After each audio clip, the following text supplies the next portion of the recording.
جو میں بار بار high light کرتا ہوں اس وقت سے کر رہا ہوں جب ہماری اسٹیٹ پالیسی اس کے اگینسٹ ہوتی تھی. اب تو اسٹیٹ کی وہی پالیسی ہے جو ہم پچھلے 10-12 سال سے رو رہے تھے کہ نان اسٹیٹ ایکٹر کو اجازت نہیں ہونی چاہیے یہاں پہ کسی کو جہاد کے لیے بھرتی کرے. یہ صرف فوج کا کام ہے, ورنہ FATF کی تلوار لٹکی ہوئی ہے. ضرب عصب اور رد الفساد سے جو ہم نے کامیابی حاصل کی ہماری فوج کی قربانیوں کی برکت سے, وہ ضائع ہو سکتی ہے. کیونکہ یہ آپ دیکھ رہے ہیں کتنے مولوی میدان میں اتر آئے ہیں جو یہ کہہ رہے ہیں کہ جی ہم نے اتنے بندے بھرتی کر لیے ہیں. یہ بندے کیا جا کے کریں گے وہاں میرے بھائی؟ نہ ان کی کوئی ٹریننگ ہے, ان کی تو الٹی یعنی لاشیں پچھلوں کو اٹھانی پڑ جائیں گی. یہی ہوگا. یا بعض کے غائبانہ نماز جنازہ پڑھ کے تو یہاں پہ علماء جو ہے وہ اپنا چندہ اکٹھا کریں گے اور اس میں سے کچھ بھی نہیں نکلنا. لہٰذا یہ جو جہادی پرائیویٹ جہاد والی تنظیمیں ہیں نا, ان کی ایکٹیویٹیز کے اوپر اس وقت ساری دنیا کے مسلمان حکمرانوں کو نظر رکھنے کی ضرورت ہے. لیکن اس کا مقصد یہ نہیں ہے کہ یہ خود جہاد چھوڑ دیں حکمران, انہوں نے تو کرنا ہے. لیکن جو یہ کر رہے ہیں یا ان کو رخ دیں, ٹریننگ دیں, انہیں بھرتی کریں, پھر ضرور لانچ کریں. لیکن بغیر ٹریننگ کے آپ ان کو بھیجیں گے صرف نگ کے طور کے اوپر, تو وہ تو پھر لاشوں کی لاشیں ہی واپس آئیں گی. اور صرف ٹریننگ نہیں, پھر اسلحہ بھی اس لیول کا ہو کہ لڑ سکے. تو ہم یہ نہیں کہتے کہ بزدلی دکھائیں, لیکن ایک طریقے سے معاملات کو لے کے چلیں. اور میں نے آپ کو پہلے بھی عرض کر دیا کہ یہ آپ سے صدیوں سے جھوٹ بولا جا رہا ہے کہ صحابہ کرام جب رومنز یا پرشینز کے خلاف لڑے ہیں قادسیہ اور یرموک میں, تو وہ زمین آسمان کا اسلحے کا فرق تھا. نہیں, تعداد کا زمین آسمان کا فرق تھا. چند ایک چیزوں میں آپ کہہ سکتے ہیں ان کے پاس ہاتھی تھے یا منجنیق تھے, لیکن اصل فیصلہ تو 1 to 1 وار کا ہوتا تھا. اس میں حضرت خالد ابن ولید کے پاس بھی تلوار ہی ہوتی تھی اور سامنے رومن جنرل کے پاس بھی تلوار ہوتی تھی. ورنہ سامنے سے رومن جنرل, اگر ایک جنرل ان کا کلاشنکوف لے کے آ جاتا اس زمانے میں ہوتی, تو سامنے 1000 بھی ہوتے, اس اکیلے نے بون دینا تھا. تو آج تو یہی ہے نا. آج یہ کہتے ہیں جی وہ ہمارا ایمان اگر اس لیول کا ہو جائے. سر صرف ایمان اس لیول کا نہ ہو, برابر کی جنگ بھی ہونی چاہیے, پھر ہوگا. اسلحہ بھی بالکل برابر کا ہو, ورنہ تو ایک بندہ سب کو بوننے کے لیے کافی ہے. تو یہ بھی آپ سے جھوٹ بولا جاتا ہے. اس وقت تلوار کا مقابلہ تلوار سے ہوتا تھا, یہ نہیں ہوتا تھا. اور اسی طریقے سے ہاتھیوں کا مقابلہ گھوڑے سے ہو رہا ہوتا تھا. یہ ساری چیزیں دیکھنے والی ہیں. لیکن الٹیمیٹلی 1 to 1 دو بدو لڑائی ہوتی تھی, اس میں پھر دونوں کے پاس تلوار ہوتی, تو تلوار کا مقابلہ تلوار سے ہو رہا ہوتا. تو اب تو یہ اس طرح نہیں ہے سلسلہ. ہمارے پاس لیٹسٹ اسلحہ نہیں موجود ہے, تو ہم یہ ڈنڈے اور لاٹھیاں اور یہ چیزیں لے کے جا کے تو یہ تو ان کی لاشیں اٹھانی پڑ جائیں گی اور کچھ بھی نہیں ہوگا. اور ابھی تو ایئر سٹرائکس والا جو ایشو ہے, وہ تو کارپٹ بمبنگ جب کرتے ہیں تو بچتا ہی کوئی نہیں ہے. وہ ایک مسئلہ سب سے خطرناک مسئلہ. یعنی افغانستان کے اندر یہ جنگ اتنی لمبی کیوں ہوئی ہے؟ حالانکہ افغانیوں کا مقابلہ کوئی نہیں کر سکتے تھے امریکہ, ان کے پاس بھی اسی لیول کا اسلحہ ہے, وہ رشیا دے رہا ہے ان کو. سر ہاں جی, آپ لوگ سمجھتے ہیں شاید وہ پھوکے مار کے تو جیت رہے ہیں. نہ, رشیا اب اپنا بدلہ اتار رہا ہے امریکہ سے. سارا لیٹسٹ اسلحہ ان کو رشیا دیتا ہے اور تب وہ مقابلہ کرتے ہیں. لیکن ایک چیز ان کے پاس نہیں ہے, وہ ایئر سٹرائکس ہے. اسی لیے آپ دیکھ لیں 20 سال سے وہ لڑ رہے ہیں. وہ جنگ ختم تو نہیں ہوئی, ورنہ اگر ان کے پاس ایئر سٹرائک ہوتی تو سر یہ 20 مہینے بھی جنگ نہیں تھا امریکہ نکال سکتا اور افغان طالبان کو فتح ہو جانی تھی. لیکن مار وہ بیچارے کھاتے ہیں ایئر سٹرائکس کی وجہ. اس کی وجہ سے ان کو پھر چھپنا پڑتا ہے. جب باہر نکلتے ہیں اوپر سے پوری کارپٹ بمبنگ کرتے ہیں, وہ ڈیزی کٹر اور پتہ نہیں کیا کچھ پھینکتے ہیں وہ. ٹھیک ہے, لیکن زمین پہ آ کے برابر ہی ہیں. آپ دیکھ لیں ان کے پاس بھی گن ہے, سامنے والوں کے پاس بھی گن ہے. یہ نہیں ہے کہ ادھر سے کوئی دروشی پڑھ کے تو ڈنڈا پھیرے گا تو یہ ہو جائے گا. کچھ بھی نہیں ہونا بھائی, انج نہیں ہونا کہتے. یہ آپ چھوڑ دیں, یہ آپ لوگوں کو کہانیاں کرانی بند کریں. اور آپ یہ دیکھیں کہ میں تو کہتا ہوں یار, یہ یورپ اور امریکہ کے لوگوں میں حوصلہ ہے. اتنے بڑے بڑے پروٹیسٹ ہو رہے ہیں, کافر کر رہے ہیں کہ یار فلسطین میں ظلم ہو رہا ہے. اور وہ یہ نہیں ہے کہ وہ فلسطین میں صرف جوز کے مرنے کی بات کر رہے ہیں, زیادہ تر مسلمانوں کے مرنے کے اوپر ہی وہ کہہ رہے ہیں کہ مسلمانوں کے ساتھ ظلم ہو. تو ہمارے اندر بھی حوصلہ ہونا چاہیے. ہم غصہ نکالنے کے لیے کہتے ہیں ہٹلر نے تو اڈل صحیح کیتا سی. ہٹلر نے وہی کچھ کیا ہے جو 9/11 میں امریکہ نے آپ کے ساتھ کی. اس زمانے کے ریلیجس لوگ وہ تھے. آج کے اس ماڈرن ایج میں ریلیجس مسلمانوں کو فنڈامنٹلسٹ مانا جاتا ہے, ان کو ریلیجس ہونے کی سزا ملی. بال فرنٹ پہ تو کوئی اور ریزن بھی رکھی جاتی, لیکن اصل مسئلہ ان کا یہی تھا. تو باقی جوز کو بھی دنیا میں رہنے کا حق ہے, ہم نہیں کہتے کہ ان کو رہنے کا حق نہیں ہے. لیکن UN نے جب یہ طے کیا تھا کہ 2 ریاستیں بنیں گی, مسلمانوں کو ان کی اپنی ریاست ہوگی اور جوز کی اپنی ریاست ہوگی, تو اب پریکٹیکلی تو ظاہر ہے مسلمانوں نے زمینیں ان کے ہاتھوں بیچی ہوئی ہیں نا جی. اب یہ بھی تو ایک تلخ پہلو ہے نا, اس کو بھی ذرا سمجھے نا. بالکل جذباتی ہونے کی بھی ضرورت نہیں ہے. انہوں نے اب وہ پریکٹیکلی وہاں پہ انہوں نے جگہ خریدی ہوئی ہیں, تو ان کو بھی وہاں پہ رہنا ہے. وہ جو ظلم کر رہے ہیں وہ اپنی جگہ ہے, لیکن دونوں کو رائٹ ہے رہنے کا. 70 لاکھ کے قریب یہودی وہاں پہ آباد ہیں, تو تقریباً 50 سے 60 لاکھ مسلمان بھی ہیں. تو ظاہر رہنا تو ہے اس روئرز کے اوپر. یا تو پھر ہجرت کے بعد آپ مواخات کروائیں اور دوسرے اسلامی ملکوں میں ان کو اجازت دیں کہ وہ آ جائیں. اچھا, اب یہ ساری باتیں میں نے کی ہیں, لیکن میں چٹخارے دار باتیں نہیں کر سکا آپ سے. اس کے لیے آپ باقی وائزین کو سن لیں, اور وہ آپ کو کہیں گے کہ جی بس دجال آنے والا ہے, ہم نے ان کو چھوڑنا نہیں ہے, ہم نے ان کو مار دینا ہے. میرے بھائی, یہ آپ صدیوں سے یہ باتیں کر رہے ہیں. وہ جب آئے گا دجال, پھر دیکھی جائے گی انشاءاللہ تعالیٰ۔ اس وقت جو یہ اس وقت مسئلہ ہے، اب اس کو ایڈریس کریں خدا کے لیے۔ اس طریقے سے یہ حضرت عمر نے یہ کیا تھا، حضرت عمر نے تو یہودیوں پہ احسان کیا کہ جو عیسائی 600 سال سے ان کو نہیں آنے دے رہے تھے، وہ آنے کی اجازت دے دی۔ حضرت عمر نے تو نہیں کہا کہ تانوں تے دجال نال مل کے سی مارنا ہے تے تانوں ان میں وڑن نہیں دینا، تمہیں تو دجال کے ساتھ مل کے ہم نے مارنا ہے۔ وہ جب آئے گا زمانہ وہ دیکھا جائے گا، وہ میدان جنگ کی بات ہے۔ اس وقت میرے خیال ہے ہم دائی بنیں، یہودیوں تک ان کی بات پہنچائیں کہ بھئی تمہارے اندر کہاں کہاں پر علمی خرابی ہیں۔ اور میں آپ کو بتاؤں کتنے یہودی ہیں جنہوں نے جب قرآن سٹڈی کیا ہے، جو عربی کے جاننے والے ہیں یا انگلش میں ترجمہ پڑھا ہے، وہ مسلمان بھی ہوئے ہیں، اگرچہ ان کی تعداد کم ہے عیسائیوں کے مقابلے میں، لیکن بہرحال اس وقت دائی۔ ابھی یہ میدان جنگ والا معاملہ نہیں، اور اس میں آپ مجھ سے پھکی لے لیں، یہودیوں کے اعتبار سے بخاری اور مسلم دونوں میں حدیث ہے، مولا علی کو غزوہ خیبر میں جب نبی صلی اللہ علیہ وآلہ وسلم نے بھیجا نا، آپ دیکھیں کہ شکست پہ شکست ہو رہی تھی مسلمانوں کے جو پہلے ٹروپس کو، تو حضور کا تو غصہ آسمانوں پہ ہونا چاہیے تھا، لیکن حضرت علی کو زرہ اپنے مبارک ہاتھوں سے باندھی۔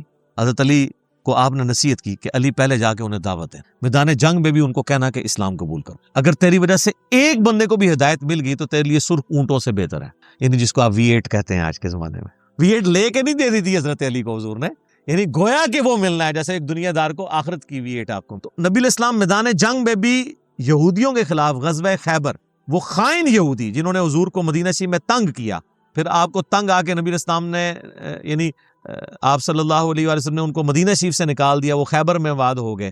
اتنا غصہ ہو تو پھر بھی بات دعوت کی کہ اسلام قبول کر لیں، نہیں کیا تو ایز اے لاسٹ ریزارٹ ان کے ساتھ لڑائی والا معاملہ ہوا۔ ابھی یہ یہودی تو وہ کہتے ہیں نا یار اب تمہارے پیغمبر نے بھی تو ہمارا قتل عام کیا تھا، بنو قریظہ کے ساتھ کیا کیا، یہودیوں کا قبیلہ تھا نا، تو آپ ان کو بتائیں کہ میرے بھائی یہ بد عہدی کی سزا تھی، یہودیوں میں بد عہدی کی سزا یہی ہے۔ آپ کے جو 70,000 یہودی ایک دن میں قتل ہوئے تھے جنہوں نے بچڑے کو رب مان لیا تھا، ان کی سزا جو اللہ نے مقرر کی تھی کہ ہر قبیلہ اپنے قبیلے کے لوگوں کو قتل کرے گا، تو یہ سزا کنٹینیوس آپ کی شریعت میں چل رہی۔ نبی الاسلام پہ ہوتا تو آپ معاف بھی کر دیتے، ٹھیک ہے، یہ بد عہدی کی سزا ملی تھی اور اس میں بھی بچے اور عورتیں قتل نہیں ہوئے تھے، یہ ذہن میں رکھیے گا۔ تو اب یہ تو ٹاپک، تو اب وہ بعض لوگ سوچ رہے ہوں گے کہ جی وہ حدیث نہیں سنائی بخاری مسلم کی، سر وہ بھی میں مسلمانوں کو سناؤں تو پھر میں ساتھ تھوڑی سی بے عزتی بھی کروں گا۔ بخاری مسلم دونوں میں حدیث ہے، قرب قیامت میں جب مسلمانوں کی آخری جنگ ہوگی دجال کے خلاف، آرمگڈون جسے کہتے ہیں وہ لوگ، اور اس جنگ کے اندر نبی الاسلام فرمایا کہ اگر کوئی یہودی ایک پتھر کے پیچھے بھی چھپا ہوگا نا، کسی درخت کے پیچھے بھی، تو پتھر اور درخت کو بھی اللہ زبان دے گا اور مسلمان سے وہ کہے گا یا مسلم میرے پیچھے یہودی ایسے قتل کر دے۔ یہ عام حالت میں نہیں، میدان جنگ میں، سوائے غرقد کے درخت کے جو ان کو پناہ دے گا، تو اس میں الفاظ ہیں یا مسلم۔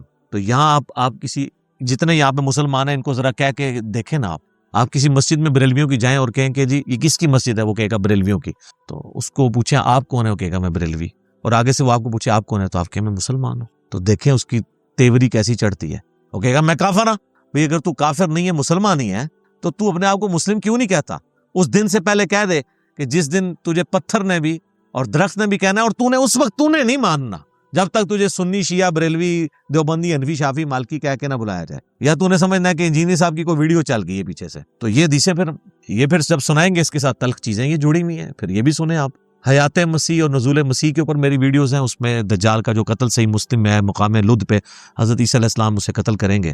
عیسیٰ علیہ السلام 2 زرد چادروں میں جو ہے وہ دمشق کے مینار پہ اتریں گے، اور اس کے بعد وہ نماز، یعنی پہلی نماز تو امام مہدی پڑھائیں گے، اس کے بعد حضرت عیسیٰ علیہ السلام ساری نمازیں پڑھائیں گے، اور مسلم شریف کے الفاظ ہیں کہ وہ تمہیں کتاب اللہ اور تمہاری نبی کی سنت کے مطابق چلا۔ اور آپ کے بزرگوں نے، یعنی شیخ احمد سرندی جسے آپ کہتے ہیں 1000 سال کا مجدد ہے، اور وہ بھی انہوں نے اپنے آپ کو خود ڈکلیئر کیا ہوا ہے، کوئی حدیث 1000 سال کے مجدد کی نہیں، 100 سال والی ہے ابو داؤد کے اندر، حاکم کے اندر، مشکات میں موجود ہے کہ ہر صدی کے کنارے پہ ایک اللہ تعالیٰ میری امت میں شخص مبعوث کرے گا جو دین کی تجدید کرے گا۔ لیکن وہ شیخ احمد سرندی نے کہا نہیں جی میں تو الف ثانی میں آندہ 1000 سال کا مجدد ہوں۔ ان سے پوچھیں پہلے 1000 سال کا مجدد کون ہے، تو آپ کا کیا خیال ہے وہ کس کو کہیں گے؟ نبی صلی اللہ علیہ وآلہ وسلم کو۔ وہ کہتے ہیں پہلے 1000 سال حضور نے کور کر لیے ہیں، اگلے 1000 سال میں کور کروں۔ جی ظاہر ہے، وہ عمر بن عبدالعزیز تو 100 سال کا مجدد ہے، اگلا مجدد امام شافعی تو 100 سال کے مجدد ہے۔ وہ کہتے ہیں، وہ انہوں نے باقاعدہ مکتوبات میں لکھا ہے کہ اب چونکہ حضور صلی اللہ علیہ وسلم کی وفات کو 1000 سال ہو چکے ہیں، تو اب پہلے مجدد کی ضرورت ہے۔ 1000 سال کو تو نبی علیہ السلام کی دعوت نے کور کیا، اب میں نے، اور پھر اس میں انہوں نے یہاں تک لکھا ہے کہ مجھے اللہ سے امید ہے کہ جو مجھے اللہ نے جو انہوں نے اپنی شانیں کلیم کی ہیں خود ساختہ، اس کا مجھے امید ہے کہ اس کا کچھ حصہ جو ہے امام مہدی کو بھی ملے گا۔ انہوں نے کہا مہدی بھی میرے انڈر ہی ہونا ہے، بے فکر ہو، اور ہونا بھی چاہیے، امام مہدی تو 100 سال کے مجدد ہوں گے نا، یا وہ آخری صدی کے مجدد ہوں گے نا. تو ظاہر ہے جو 1000 سال کا ہے وہ 100 سے تو بڑا ہے. ان سے پوچھا گیا 1100 میں, انہوں نے کہا جی اتنا ہی فرق ہے جننا 1000 تے 100 ہی چوندا ہے, اتنا اس مجدد دے فرق ہے. تو پھر تو ظاہر ہے مجدد صاحب کا تو مرتبہ زیادہ ہے. اور وہ کہہ رہے ہیں اس میں کہ جی ہمارے بزرگوں نے کشف کے ذریعے دیکھا ہے کہ حضرت عیسیٰ علیہ السلام بھی جب دنیا میں اتریں گے تو فقہ حنفی کے مطابق عمل کریں. جی پھر ان کو شرم آئی کہ میں نے بہت بڑا کلیم کیا. ان کا نہیں, ان کا اجتہاد جو ہے نا وہ امام حنیفہ سے مل جائے. سر امام حنیفہ کا اجتہاد تو آج ویلڈ نہیں رہا. یہ کیمرے کا مسئلہ, قطبین پہ نماز کا مسئلہ, جہاں 6 مہینے کا دن 6 مہینے کی رات ہو, پوسٹ مارٹم کا مسئلہ, اعضاء کی پیوند کاری کا مسئلہ, انتقال خون کا مسئلہ, کینگرو کا مسئلہ. امام حنیفہ کو تو کینگرو کا پتہ ہی نہیں تھا کہ آسٹریلیا میں اتنے کینگرو ہوتے ہیں, یہ حلال ہے یا حرام ہے.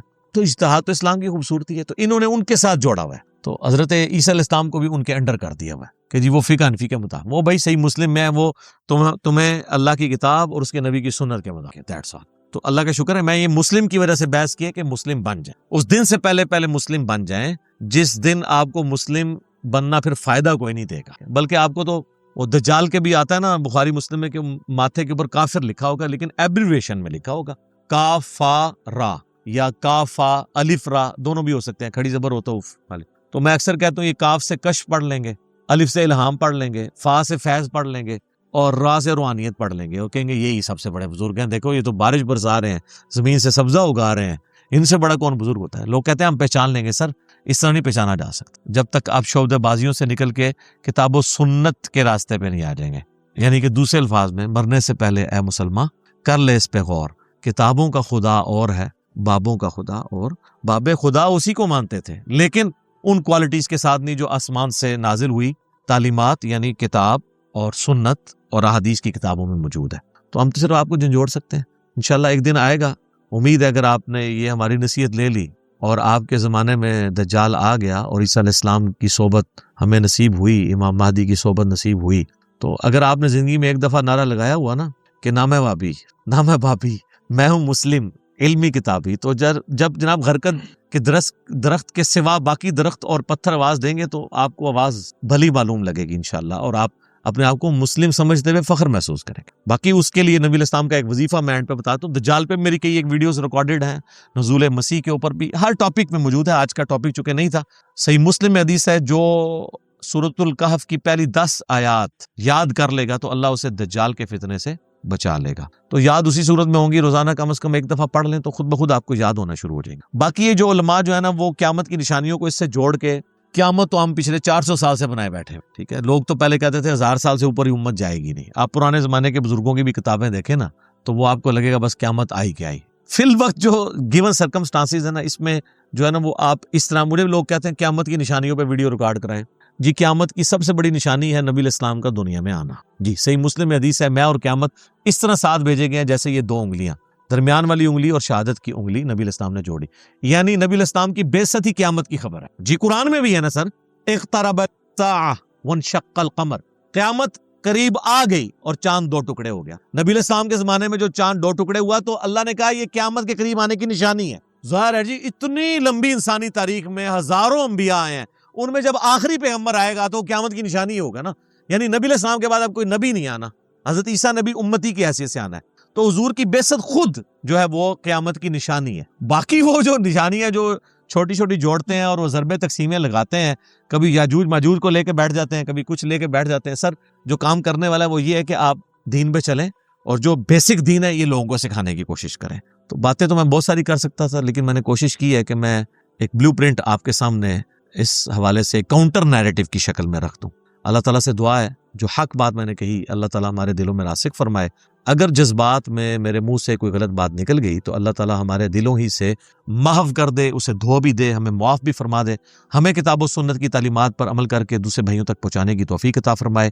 سبحانک اللہم و بحمدک اشہد ان لا الہ الا انت استغفرک و اتوب الیک وما علینا الا البلاغ المبین. جزاکم اللہ خیرا.